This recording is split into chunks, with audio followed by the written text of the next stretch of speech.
বিদায় করেছিলেন যে একেবারে বুড়ো মানুষ, চোখ দিয়ে ঠিকমতো দেখে না, কান দিয়েও ঠিকমতো শোনে না, খাদ্যের অভাব, পরনে বস্ত্র নাই, গালে দাঁতও নাই, কিন্তু অভিযোগটা কি, বিপদটা কি, মারাত্মক বেইজ্জতি কোথায় দেখেন?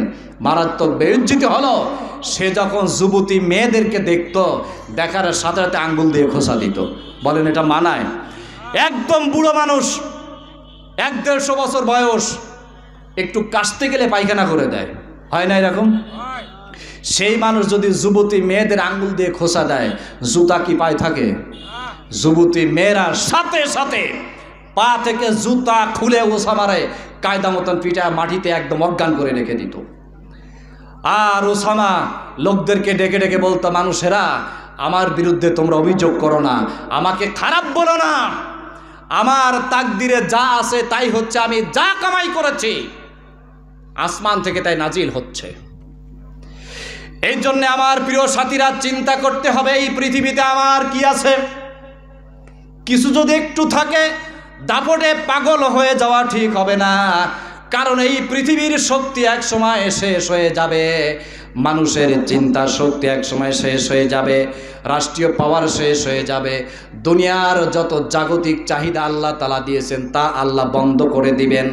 মানুষ যদি আল্লাহর নিয়ামত পাওয়ার পরে আল্লাহর শুকর আদায় করে, আল্লাহ রাব্বুল আলামিন দুনিয়াতে তার সম্মান টিকায় রাখবেন। আপনারা দেখুন তো, ওসামার সম্মান টিকে থাকলো নাকি সাদ রাদিয়াল্লাহু তাআলা আনহুর সম্মান টিকলো?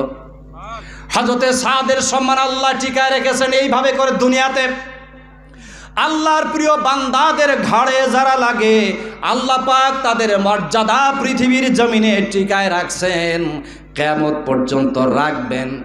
তবে শত্রুতা যারা করবে দুনিয়া থেকে ইতিহাস হয়ে বিদায় হবে।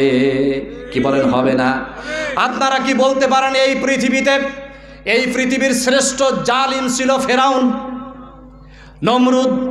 আজ পর্যন্ত পৃথিবীতে মুসলমান তো দূরের কথা, কোন অমুসলিমও তার কোনো সন্তানের নাম ফেরাউন রাখছে নাকি? রাখছে। নমরুদকে রেখেছে, আবু জাহেল রাখছে নাকি? আবু লাহাব রাখছে নাকি? এমনকি সাম্প্রতিককালে মীর জাফরও কারো নাম কেউ রাখে না।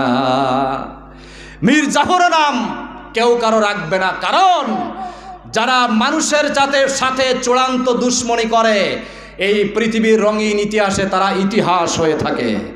এই দুর্গন্ধ কিয়ামত পর্যন্ত চলতে থাকবে। আবু জাহাল, আবু লাহাব, ওয়ালিদ বিন মুগিরা তথা নবীদের চূড়ান্ত দুশ্মন যারা দুনিয়া থেকে বিদায় হয়েছে, কিয়ামত পর্যন্ত তাদের নাম পৃথিবীতে থাকবে, নবীদের নামও পৃথিবীতে থাকবে। কি বলেন, থাকবে না? কিন্তু নবীদের নামের মানুষ সারা দুনিয়াতে পাওয়া যায়, ইসলামের চূড়ান্ত দুশ্মনদের নাম এই পৃথিবীতে আজ আর কেউ রাখে না। এই জন্য আমার প্রিয়, 9টার একটা পাইলাম। এখন আমরা আল্লাহর প্রিয় বান্দা যারা হবে তাদের 2 নাম্বার পুরস্কার আল্লাহ কি দিবেন তা আপনাদেরকে শোনাই। আল্লাহ বলছেন, আল্লাহর প্রিয় বান্দা যারা হবে আল্লাহ পাক তাদের 2 নাম্বার যে পুরস্কার দিবেন তা হলো ওই বান্দাগুলি দুনিয়া থেকে যাওয়ার আগে আল্লাহ তার জীবনের সব গুনাহ ক্ষমা করে দিবেন। সুবহানাল্লাহ। আল্লাহ বলছেন দুনিয়া থেকে যাওয়ার আগে সমস্ত অপরাধগুলি আল্লাহ তার ক্ষমা করে দিবেন, একেবারে পরিষ্কার করে তারে দুনিয়া থেকে কবরের ভিতরে নিবেন। এই জন্য আল্লাহ আমাদেরকে বলছেন, ইউসলিহ লাকুম আমালাকুম, ও মানুষেরা তোমাদের আমল সংশোধন করে নাও, তাহলে ইউহিব্বুকুমুল্লাহ, আল্লাহ তোমাদেরকে ভালোবাসবেন। ওয়া ইয়াগফির লাকুম যুনুবাকুম ওয়াল্লাহু গফুরুর রহিম, আল্লাহ পাক দুনিয়া থেকে বিদায় করার আগে তোমাদের জীবনের সমস্ত গুনাহ মাফ করে জান্নাতের মেহমান করে দুনিয়া থেকে আল্লাহ তাদেরকে বিদায় করে দিবেন। সংক্ষেপে শোনাই কথাগুলি, যে ব্যক্তি আল্লাহর প্রিয় বান্দা হবে তার 3 নাম্বার পুরস্কার হলো, 3 নাম্বার পুরস্কার হলো গুনাহ যখন মাফ করে দেওয়া হয় বান্দা আল্লাহর প্রিয় বান্দায় পরিণত হয়ে যায়। কি বলেন, যায় না? কোনো মানুষের সাথে কোনো মানুষের যখন খাতির হয়, সম্পর্ক হয় একদম নিকটতম বন্ধুতে, তখন দুনিয়ার এক মানুষের সাথে আর এক মানুষ পরিণত হয়ে যায়। একই কাঁধে আল্লাহ পাক পৃথিবীর কোনো মানুষের গুনাহ যখন মাফ করে দেন, এইখানে আল্লাহ একটি শব্দ ব্যবহার করেছেন, গফুরুর রহিম বলেছেন। প্রত্যেকটি জায়গায় আল্লাহ যখন কোনো মানুষের গুনাহ ক্ষমা করে দেওয়ার কথা বলেছেন, সেখানে গফুর এবং রাহিম দুটি শব্দ আল্লাহ ব্যবহার করেছেন। তার মানে হলো বান্দার গুনাহ আল্লাহ যখন ক্ষমা করে দেয়, আল্লাহ পাক মানুষের গুনাহ দয়ার সাথে ক্ষমা করে দেয়। দয়ার সাথে আল্লাহ গুনাহ ক্ষমা করে দেয়।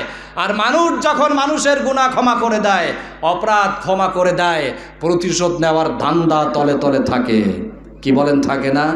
দেখবেন কোনো কারণবশত কোনো মানুষের সাথে যদি শত্রুতা লাগে, মুরব্বীরা সেই গ্যাঞ্জাম মেটাবার চেষ্টা করে, সালিশ বসানো হয়, এক পর্যায়ে ধমক টমক ইত্যাদি দেওয়ার পরে বলে, এই বেয়াদব, তুই এত বড় অন্যায় কাজ করলি, মাপ চা, ওর কাছে ক্ষমা চা। তো গরজে ডেলা বয় আন্দাজে কি করে, মাপ চায়, ক্ষমা চায়, মনে মনে ধান্দা থাকে। বাপদাদাদের কারণে, ময় মুরব্বীদের কারণে ক্ষমা চাইলাম, কিন্তু সুযোগ যদি পাই সুদ আর আসল একসাথে আদায় করে নেব, এরকম বলে না? কিন্তু আল্লাহর ক্ষমা করা তা নয়। আল্লাহ বলছেন গফুরুর রহিম। আমি যখন কোনো বান্দার গুনাহ মাফ করে দেই, শুধু গুনাহ মাফ করি না, যে গুনাহ করেছিল বান্দা সেই গুনাহগুলি নেকি দিয়ে বদলায় দেওয়া হয়। সুবহানাল্লাহ। আমার প্রিয় সাথীরা, আল্লাহর প্রিয় বান্দায় পরিণত যখন কোনো মানুষ হয়ে যায়, আল্লাহ তার 3 নাম্বার যে পুরস্কার দেন তা হলো আল্লাহ পাক তার নিজের ভালোবাসার চাদরে তারে আটকায় রাখেন। কোরআনে কারিম আল্লাহ পাক বলছেন, ইন্নাল্লাহা ইউহিব্বুল মুত্তাকিন। যারা তাকওয়া অর্জনকারী বান্দা হবে, আল্লাহ পাক তাদের ভালোবাসার চাদর বান্দার গায়ে জড়ায়া দেয়। তার মানে বান্দাগুলির আল্লাহ বোঝাও, আমার প্রিয় বান্দা, আমার দয়া, আমার ভালোবাসার চাদর তোমার গায়ে জড়িয়ে দিলাম বান্দা। ভালোবাসার এই চাদরের ভেতরে প্যাকেট হয়ে থাকো, আর দুনিয়া থেকে তোমাকে মেহমানের মতো বিদায় করে আমি আল্লাহর সামনে উপস্থাপন করব। কোরআনে কারিমে আল্লাহ পাক ওই বান্দাগুলিকে সান্ত্বনার এক সুমহান বাণী শোনান।